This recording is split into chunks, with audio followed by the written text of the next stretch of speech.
Hello everyone, and welcome back to Rayman 2 The Great Escape on the SEGA Dreamcast. I am one lost sheep yet again, and today we're going to take on the Sanctuary of Stone and Fire. I don't like this level.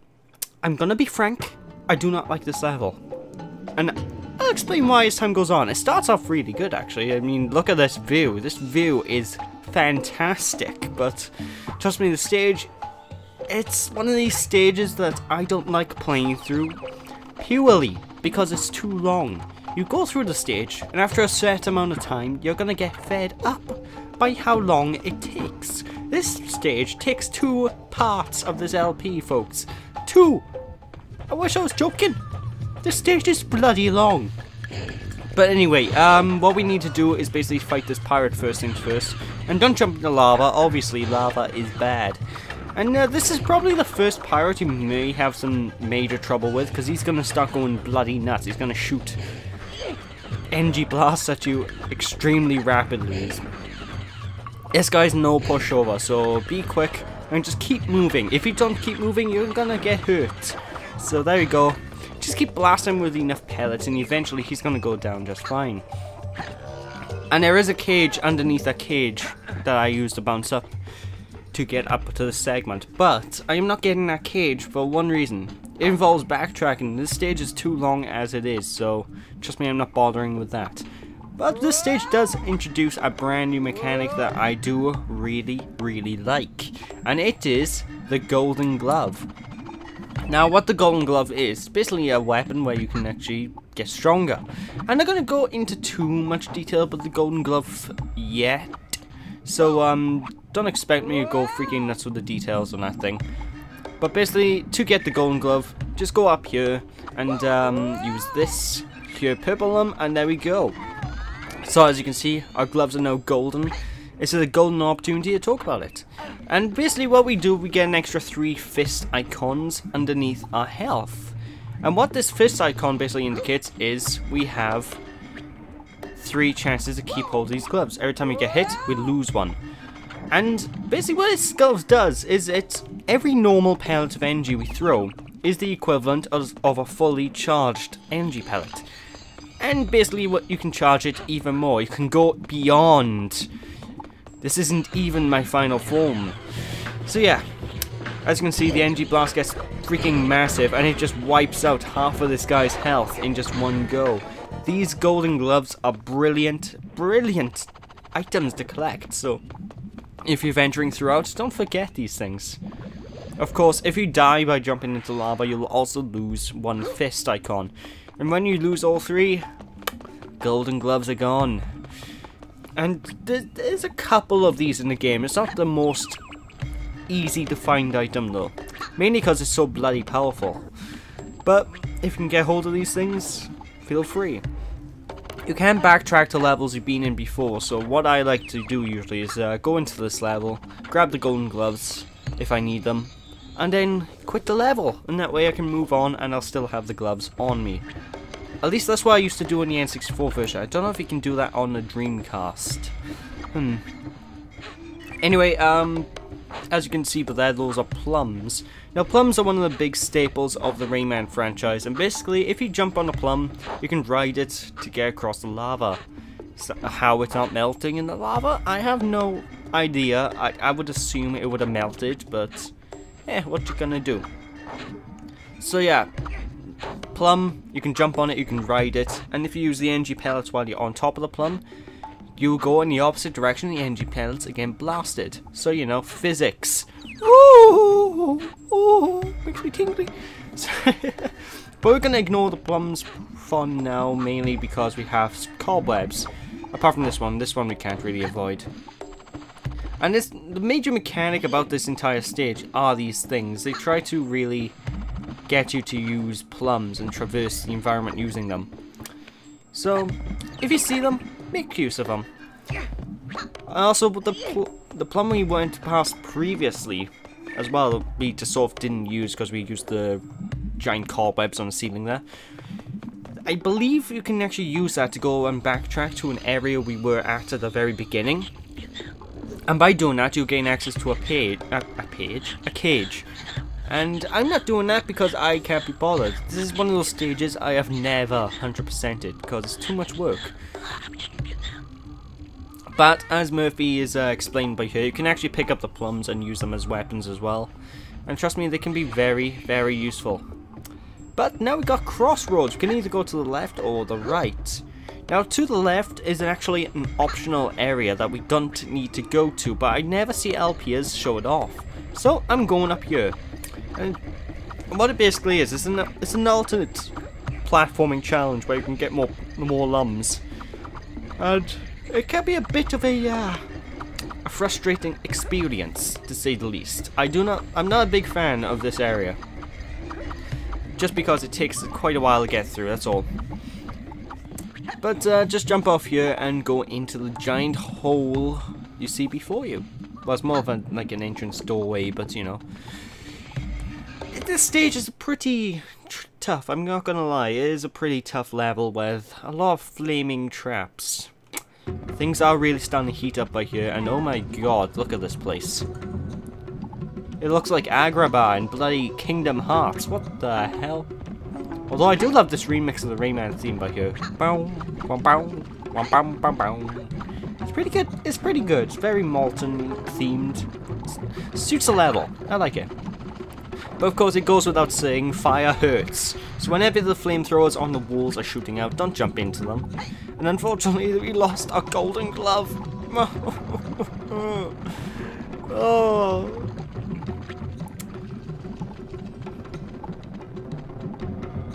Doesn't matter, let's just continue onwards anyway. Now that cage up there, you might think you'll be able to get it from here. You can't. You need to use the blocks on the left hand side to you, which aren't actually that hard to miss. But you never know, some people might have issues. Of course, because the cage is off screen, we can't hit it. I hate technical things like that, like if something's off screen, it doesn't technically exist, therefore you can't hit it. I don't like it when games have that sort of functionality. But anyway, you see these stalagmites? Giant pillars in the ceiling. Just boop them with your NG pellets and they'll fall down, giving you an extra platform to jump on. But be aware, these platforms will eventually sink into the lava. So if you're not quick, you're gonna go in the lava. Fortunately, the stage isn't too bad in terms of checkpoints. Checkpoints are really common to come by, so I won't worry too much about that. Just a matter of keep going, and timing your jump so you don't get flamed or burned or whatever the thing is these days. Of course, there isn't too much to talk about this level, I'm not gonna lie. It's literally just traversing the platforms and boop everything you see. Whenever you see bandages on the walls, take off the bandages and you'll gain more platforms to traverse. And it's simple as, really, it's not too big a deal. Be careful of this glide. If you need to, I would advise holding down the left trigger while gliding. And what this basically does, it allows you to lock in place and strafe while gliding. It gives you, basically makes sure you stay with full forward momentum you can possibly have. So that's a good bit of advice, and we don't even get a tip by Murphy about that until way later in the game. Like one of the about 3 levels after this, I don't think, until you get that advice. It's mad. Of course, this rock platform is moving quite slowly. Sadly, I wish this rock platform moved a bit faster, to be fair, because it's, I don't know, it's just, this stage as a whole is just a slow stage, and any extra speed would have been appreciated. I have no idea how I blew that up. But anyway, you want to be quick by here, because obviously you've got giant fiery snake things jumping out of the lava, and they're going to try and jump on platforms you're jumping on. So, just be quick as possible, and that spider will stun you. Don't worry about it though, it's only a baby spider, it's only a Babs. And a single energy pellet will explode it. Actually, that was quite brutal, it just so blew up. Puff. Puff the magic dragon would be pleased. But I digress, let's just continue moving into this next area. And the camera can be a bit finicky at points by here. I'm not gonna lie. This isn't the worst the camera can get in the game though. Later on, if things go to plan, you will see the cameras sort of spaz out horribly. But what you want to do here is actually just simply wait until the very last minute to shoot the stalagmites off the ceiling, because otherwise the fire is going to hit you and you don't want that to happen. So wait for the last physical moment to hit them, they'll drop down, jump on them before they melt into the lava, and jump around the fire. The fire! Oh yes! And whenever you see doorways like this, these sort of like goldenish doors, just blast them open with the energy pellets and they will eventually explode. So be sure to do that. And hey, health! Not that we need it. Wait, when did I get full health? Oh, it must mean when I got the extra thing pickup. But anyway, spiders! I still hate spiders, so die. Yes, that's what I think, son. I really don't like the spiders in this game. I mean, I love the theme song they have because it suits the fact that it's a spider. I mean, the theme song that was playing earlier when you first ran into the spider was just terrifying. I used to just like, what the hell? I couldn't take it as a kid, I was just blown away. But now we're going to move on to somewhere quite interesting, I believe. I think. There we go, the barrel. So, what are we going to do with this barrel? Well, we're going to ride it, naturally.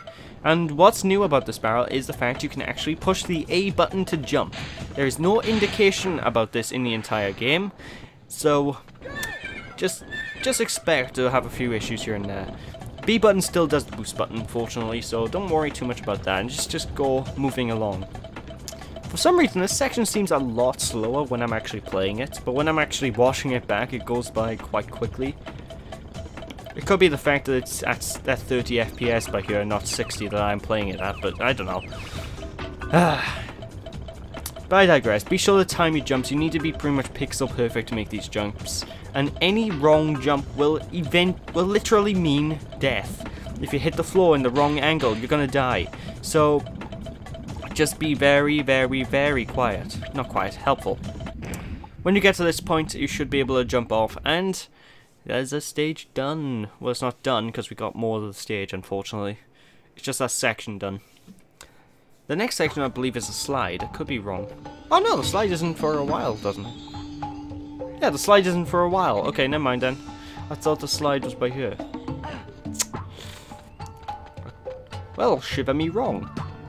Alright, let's just get these couple of last slums up by here. And as you can tell, we're actually right at the entrance of the area we were just at.